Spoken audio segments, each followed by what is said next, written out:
ಮೊದಲನೇದಾಗಿ ಹಿರಿಯ ಮುತ್ಸದಿ ರಾಜಕಾರಣಿಗಳಾದಂಥ ನಾಯಕರಾದಂಥ ಶಾಮನೂರು ಶಿವಶಂಕರಪ್ಪನವರ ಆತ್ಮಕ್ಕೆ ಶಾಂತಿಯನ್ನು ಕೋರ್ತಾ, ಶಾಮನೂರು ಶಿವಶಂಕರಪ್ಪನವರು ಬಹಳ ಒಂದು ರಾಜಕೀಯ ಕ್ಷೇತ್ರದಲ್ಲಿ ಮತ್ತು ಶಿಕ್ಷಣ ಕ್ಷೇತ್ರದಲ್ಲಿ ಅವ್ರದ್ದೇ ಆದಂಥ ಒಂದು ಬ್ರ್ಯಾಂಡ್ ಅಂತಲೇ ಹೇಳ್ಬೋದು, ಅವ್ರದ್ದೇ ಆದಂಥ ಒಂದು ಹೆಸರು. ಅದರಲ್ಲೂ ಕೂಡ ಅವರು ಬಹಳ ಉದಾರಿ ಮನಸ್ಸು, ಜನರಾಸಿಟಿ ಅಂತ ಏನು ಹೇಳ್ತೀವಿ.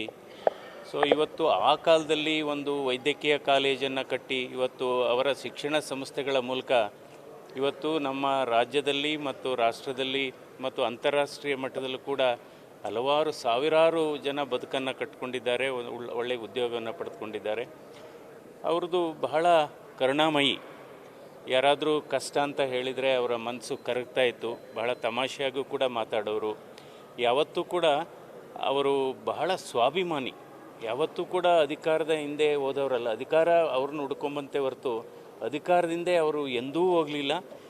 ಒಂದು 3-4 ಸರಿ ನಾನು ದಾವಣಗೆರೆ ಮೆಡಿಕಲ್ ಕಾಲೇಜ್ಗೆ ನನ್ನನ್ನು ಮುಖ್ಯ ಅತಿಥಿಯಾಗಿ ಗ್ರ್ಯಾಜುಯೇಷನ್ ಡೇಗೆ, ಕಾನ್ವೊಕೇಷನ್ ಡೇಗೆ ಕರೆದಿದ್ದರು. ಆವಾಗಲೂ ಅಷ್ಟೇ ಭಾಳ ಪ್ರೀತಿಯಿಂದ ಮಾತಾಡಿಸಿ, ಮಂಜು ನೀವು ಕಾರಲ್ಲಿ ಬಂದ್ರಾ, ಅಯ್ಯೋ ನಾನು ಹೆಲಿಕಾಪ್ಟ್ರಲ್ಲೇ ಕರ್ಕೊಂಬರ್ತಿದ್ನಲ್ಲ, ನನಗೆ ಗೊತ್ತಿಲ್ಲ ಅಂತ ಹಾಗೆ ಹೇಳೋರು. ಮತ್ತು ಅವ್ರದ್ದೇ ಇವತ್ತು ಅವ್ರಿಗೆ ಹಲವಾರು ಅವಕಾಶಗಳಿದ್ದರೂ ಕೂಡ ಎಂದೂ ಕೂಡ ಅವರು ಸ್ವಾಭಿಮಾನವನ್ನು ಅಡ ಇಡಲಿಲ್ಲ. ಸೊ ಅದರಿಂದ ಅವರೊಬ್ಬ ಮಾದರಿ ರಾಜಕಾರಣಿ, ಅಂದರೆ ಮನುಷ್ಯತ್ವ ಇದ್ದಂಥ ಮನುಷ್ಯ. ಯಾಕೆಂದರೆ ಮನುಷ್ಯತ್ವ ಅನ್ನೋದು ಎಲ್ಲರಲ್ಲೂ ಇರೋದಿಲ್ಲ. ಬಹಳ ಸ್ವಾಭಿಮಾನಿ ರಾಜಕಾರಣಿ ಮತ್ತು ಮನುಷ್ಯತ್ವ ಬಹಳ ಇತ್ತು, ಹೃದಯವಂತಿಕೆ ಬಹಳ ಇತ್ತು, ಮಾನವೀಯತೆ ಕೂಡ ಇತ್ತು, ಹೃದಯವಂತಿಕೆ ಇತ್ತು. ಅಂದರೆ ಧಾರಾಳವಾದ ಮನಸ್ಸು, ಅಂದರೆ ಅವರ ಹೃದಯನೇ ದೊಡ್ಡದು ಅಂತ ಹೇಳ್ಬೋದು. ಹಲವಾರು ವಿದ್ಯಾರ್ಥಿಗಳು ಇಲ್ಲ ನಮಗೆ ಫೀಸ್ ಕಟ್ಟೋಕ್ಕಾಗೋದಿಲ್ಲ ಅಂದರೆ, ಆಗೋದಿಲ್ವಾ, ಆಯಿತು ಪರೀಕ್ಷೆ ಕಟ್ಟು, ಒಳ್ಳೆಯದಾಗಲಿ. ಸೊ ಈ ರೀತಿ ಒಂದು ನಮ್ಮ ಇವತ್ತು ರಾಜಕೀಯ ಕ್ಷೇತ್ರಕ್ಕೆ ನಿಜವಾಗ್ಲೂ ತುಂಬಲಾರದ ನಷ್ಟ ಆಗಿದೆ.